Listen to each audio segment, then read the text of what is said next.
In Washington, a chill settles over the Capitol that has nothing to do with the season.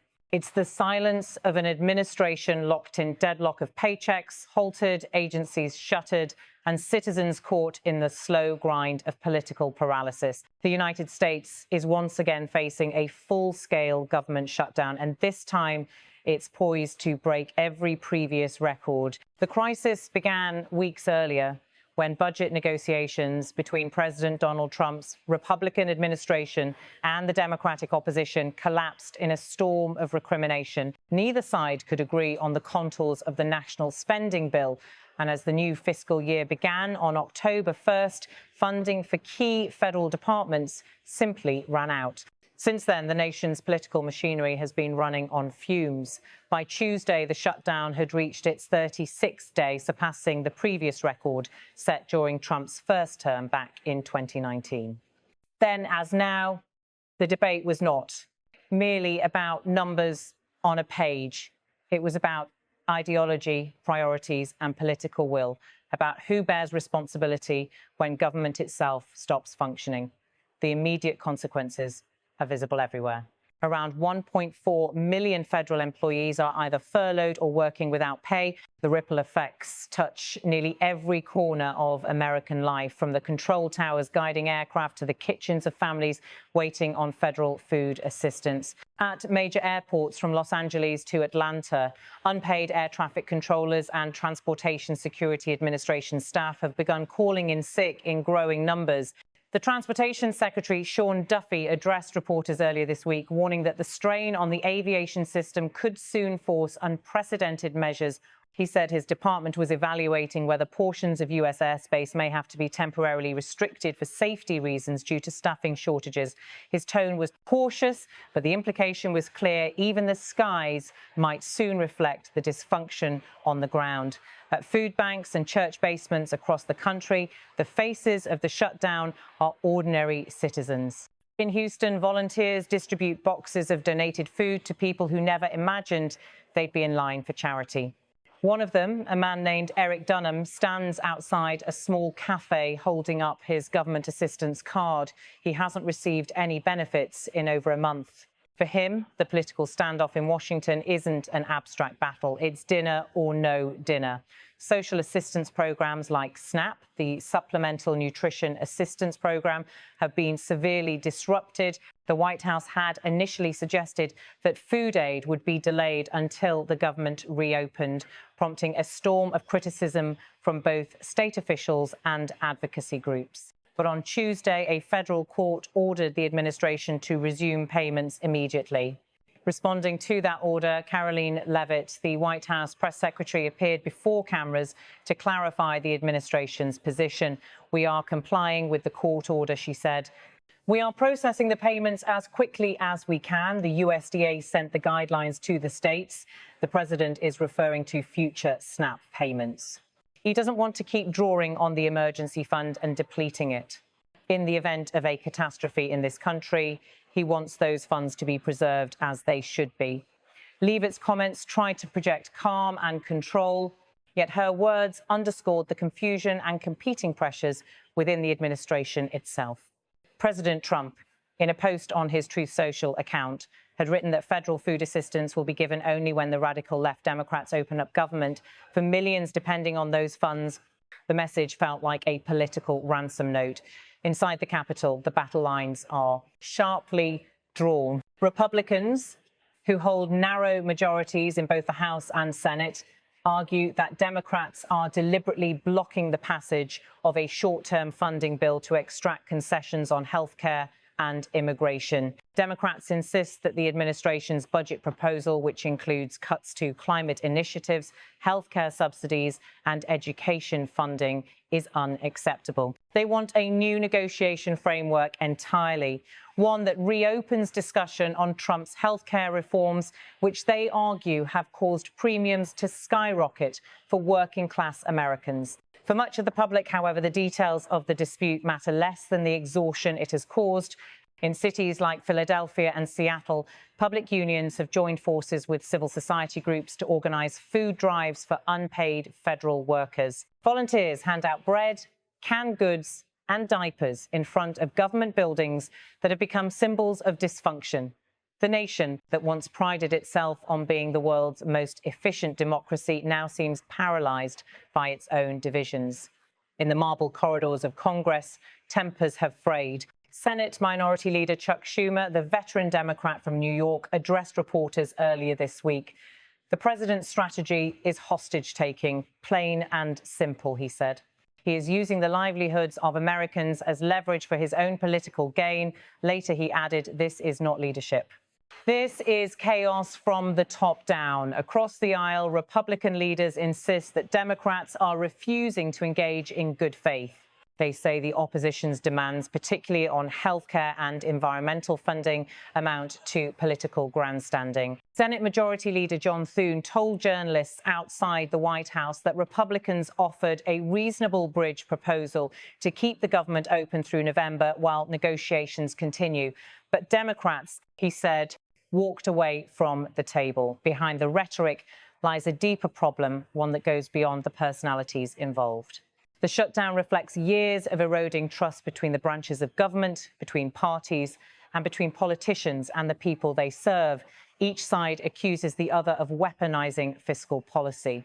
Each insists that compromise would mean surrendering core principles, and each seems to believe that the public ultimately will blame the other.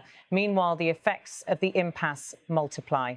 National parks remain closed, their gates chained shut, and signs posted warning of suspended services. In rural communities, small contractors who rely on federal projects are losing income with each passing day. Tribal governments are warning of cuts to healthcare and education programs that serve Indigenous populations. Economists estimate that the shutdown has already cost the U.S. economy billions in lost productivity and consumer spending. Some analysts compare the scale of disruption to a natural disaster, except this one is entirely self-inflicted. The longer it drags on, the deeper the damage to confidence and growth. Even Wall Street has begun to show unease.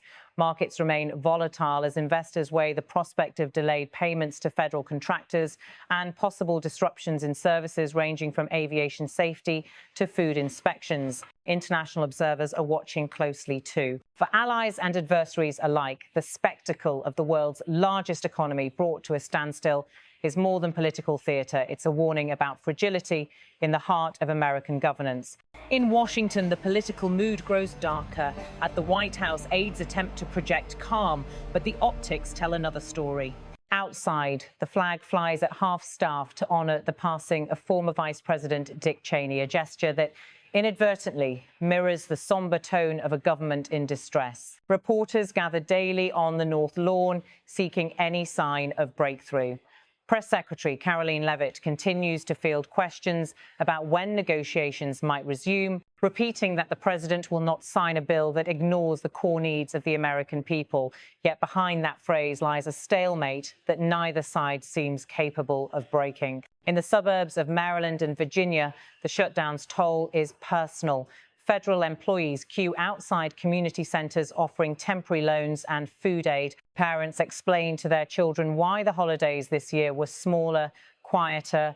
Some turn to gig work to make ends meet. Others simply wait, calculating overdue bills against the faint hope that back pay will eventually arrive. Among the most affected are the nation's transport and security workers, those whose jobs are deemed essential but uncompensated.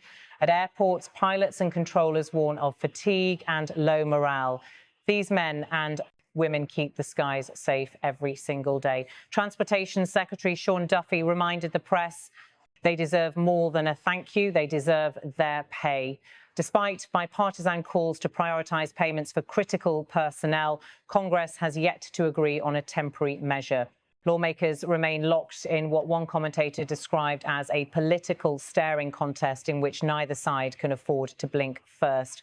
The shutdown has also become a test of leadership for President Trump himself. Supporters praise his determination to stand firm against what they call democratic obstructionism. Critics, however, accuse him of using the crisis to rally his base ahead of an election year, of turning governance into campaign theatre. His frequent social media posts alternate between defiance and blame, casting Democrats as villains holding the country hostage. For Democrats, the crisis is equally fraught, while they seek to portray themselves as defenders of working families. They too face pressure from within their ranks. Progressive members argue that party leaders should refuse any deal that doesn't address healthcare costs and climate policy. Moderates, however, warn that continued gridlock risks alienating centrist voters tired of dysfunction. In the midst of this political trench warfare, ordinary Americans have become collateral damage. Food banks report record demand. Community organizations scramble to fill gaps left by suspended federal programs. Some states have dipped into their emergency reserves to keep vital services running, a temporary fix that cannot last indefinitely. Outside the Department of Agriculture in Washington, demonstrators hold signs demanding action. Pay our workers, one reads. End the shutdown now. The crowd includes union members, students, and small business owners, all united by frustration rather than ideology. For them, the blame game in Washington feels disconnected from the everyday struggle to pay rent, buy groceries, or keep the lights on. Back in Congress, behind closed doors, quiet negotiations continue. Staffers shuttle between offices, exchanging drafts, seeking common language that might reopen the government, even briefly, but trust is in short supply. Each side suspects the other of using the clock as a weapon, hoping that mounting public anger will force the other to concede. Political analysts note that the standoff reflects a broader shift in American politics, from compromise to confrontation, from negotiation to spectacle. The shutdown has become both symptom and symbol of a system where partisan loyalty often outweighs national interest. As the crisis deepens, international reactions grow sharper. European and Asian markets express concern over the impact on global trade. Foreign leaders, some privately, question whether the United States can still claim moral authority in lecturing others on governance and fiscal responsibility.